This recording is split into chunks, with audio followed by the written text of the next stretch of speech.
It is indeed a great honor for me to stand in this August General Assembly Hall among leaders and representatives who represent almost all of humanity. We differ in race, religion, and nationality, yet we gather together today as one human family. We are here first and foremost as fellow human beings, each created equal, endowed with unalienable rights to life, liberty, and the pursuit of happiness. The words of the United Nations Declaration of Independence have inspired democratic movements across continents, including the French Revolution, the Russian Revolution, the Mexican Revolution, the Chinese Revolution, and Indonesia's own struggle and journey to freedom. It also gave birth to the Universal Declaration of Human Rights, adopted by the United Nations in 1948. All men are created equal was the creed that opened the way to unprecedented global prosperity and dignity. And yet, in our own era of scientific and technological triumphs, an era capable of ending hunger, poverty, and environmental ruin, we also continue to face today grave dangers, challenges, and uncertainties. Human folly, fueled by fear, racism, hatred, oppression, and apartheid, threatens our common future. My country knows this pain. For centuries, Indonesians lived under colonial domination, oppression, and slavery. We were treated less than dogs in our own homeland. We Indonesians know what it means to be denied justice and what it means to live in apartheid, to live in poverty, and to be denied equal opportunity. We also knew what solidarity can do in our struggle for independence, in our fight to overcome hunger, disease, and poverty. The United Nations stood with Indonesia and gave us vital assistance. Decisions made here based on human solidarity by the Security Council and this Assembly gave Indonesia independence, international legitimacy, opened doors, and supported our early development through the efforts of the United Nations Children Fund, the United Nations Food and Agriculture Organization, the FAO, the World Health Organization, and many, many other United Nations institutions. And because of that, Indonesia today stands on the cusp of shared prosperity and greater equality and dignity. Madam President, Excellencies, our world today is driven by conflict, injustice, and deepening uncertainty. Every day we witness suffering, genocide, and blatant disregard for international law and human decency. In the face of these challenges, we must not give up. As the United Nations Secretary General said, we cannot give up. We cannot surrender our hopes or our ideals. We must draw closer, not drift apart. Together we must strive to achieve our hopes, our dreams. The United Nations was born from the ashes of the Second World War that claimed scores of millions of lives. It was created to secure peace, security, justice, and freedom for all. We remain committed to internationalism, to multilateralism, and to every effort that strengthens this great institution. Today, Indonesia is nearer than ever before to meeting the sustainable development goals of ending extreme poverty and hunger. Because years ago, this very chamber chose to listen and uphold social and economic justice. We will never forget. And today, we must never be silent while Palestinians are denied that same justice and legitimacy in this very hall. Excellencies, Thucydides warned, the strong do what they can, the weak suffer what they must. We must reject this doctrine. The United Nations exist to reject this doctrine. We must stand for all, the strong and the weak. Might cannot be right. Right must be right. Indonesia today is one of the largest contributors to United Peacekeeping Forces. We believe in the United Nations. We will continue to serve where peace needs guardians, not with just words, but with boots on the ground. If and when the United Nations Security Council and this great assembly decide Indonesia is prepared to deploy 20,000 or even more of our sons and daughters to help secure peace in Gaza or elsewhere, in Ukraine, in Sudan, in Libya, everywhere when the peace needs to be enforced, peace needs to be guarded, we are ready. We will take our share of the burden, not only with our sons and daughters, we are also willing to contribute financially to support the great mission to achieve peace by the United Nations. Madam President, Excellencies, I propose to this Assembly a message of hope and optimism, grounded in action and execution. Today, we heard the speech of Madam President, the President of the United Nations General Assembly. Yes, it is true what she said. Without the International Civil Aviation Organization, will we be here today? Will we sit in this great hall? Without the United Nations, we cannot be safe. No country can feel secure. We need the United Nations, and Indonesia will continue to support the United Nations. Even though we still struggle, but we know the world needs a strong United Nations. The world's population is growing. Our planet is under strain. Food, energy, and water insecurity haunt many nations. We choose to answer these challenges directly at home and to help abroad wherever we can.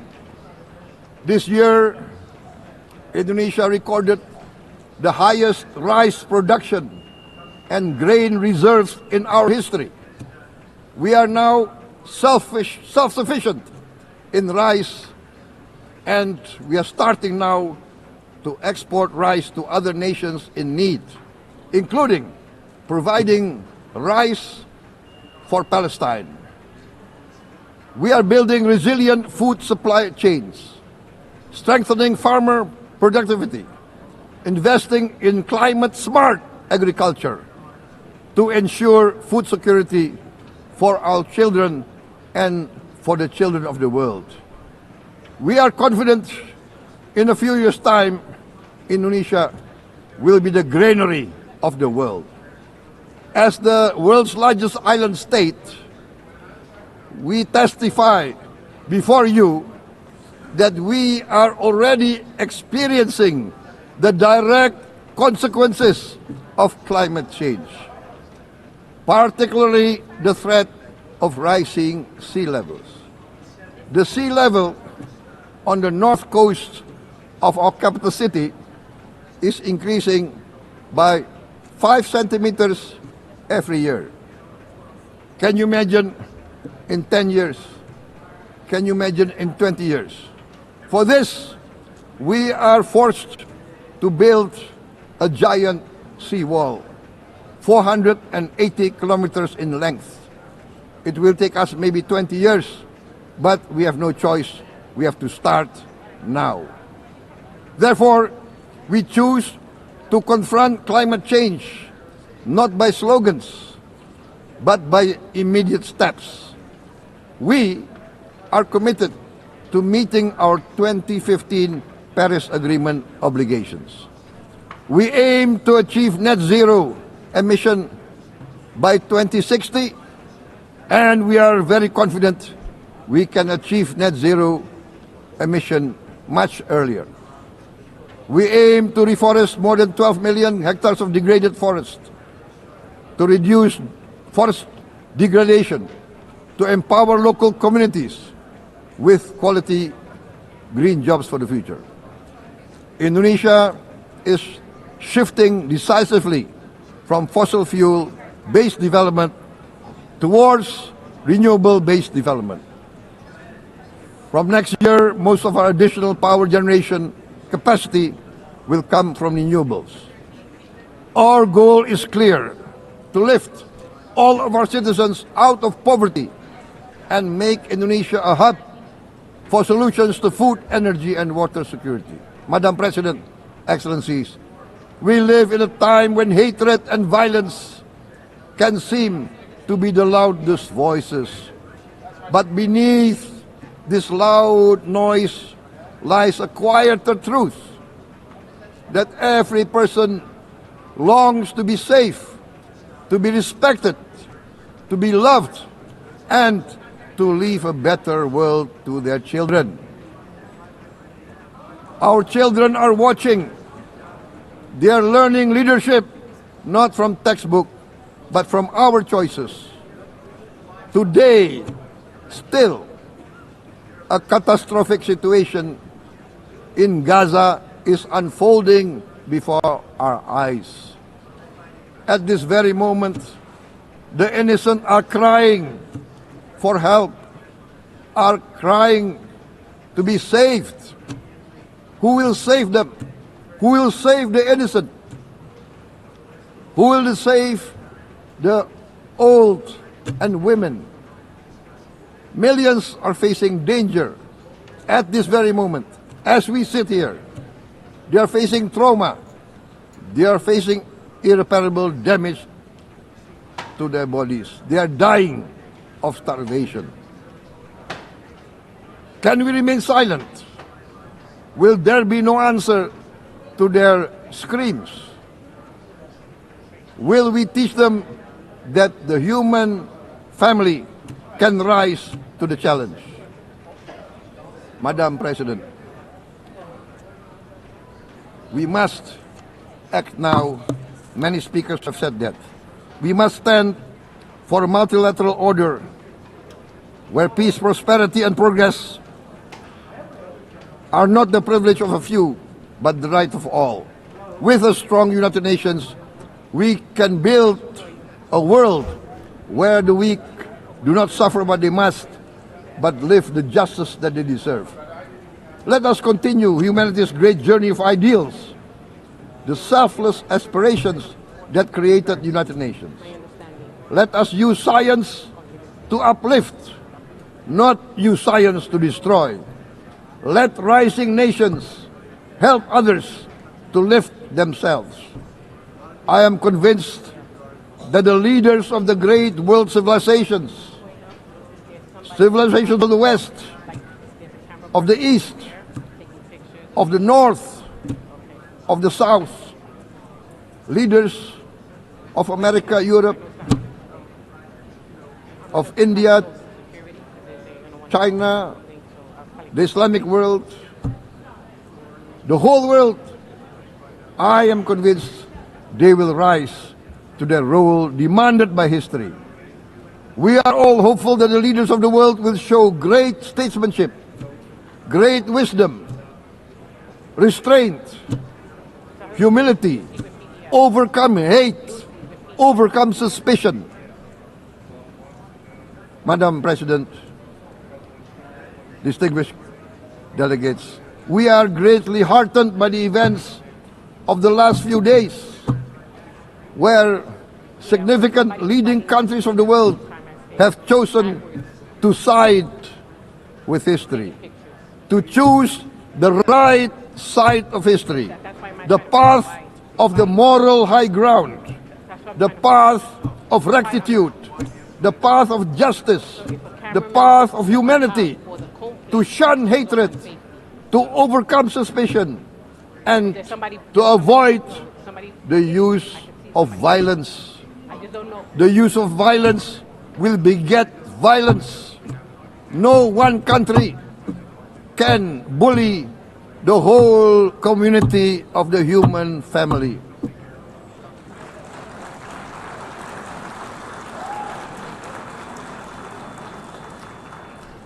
We may be weak individually, but the sense of oppression, the sense of injustice has proven in the history of mankind that this sense of injustice, this sense of oppression will unite into a strong force that will overcome this oppression, that will overcome this injustice. To close, I would like to reiterate again Indonesia's complete support for the two-state solution in Palestine. We must have an independent Palestine, but we must also recognize, we must also respect, and we must also guarantee the safety and security of Israel. Only then we can have real peace, and no longer hate and no longer suspicion. The only solution is this two-state solution. Two descendants of Abraham must live in reconciliation, peace, and harmony. Arabs, Jews, Muslims, Christians, Hindus, Buddhists, all religions, we must live as one human family. Indonesia is committed to being part of making this vision a reality. Is this a dream? Maybe, but this is the beautiful dream that we must work together towards. Let us work towards this noble goal. Let us continue humanity's journey of hope, a journey started by our forefathers, a journey that we must complete. Thank you.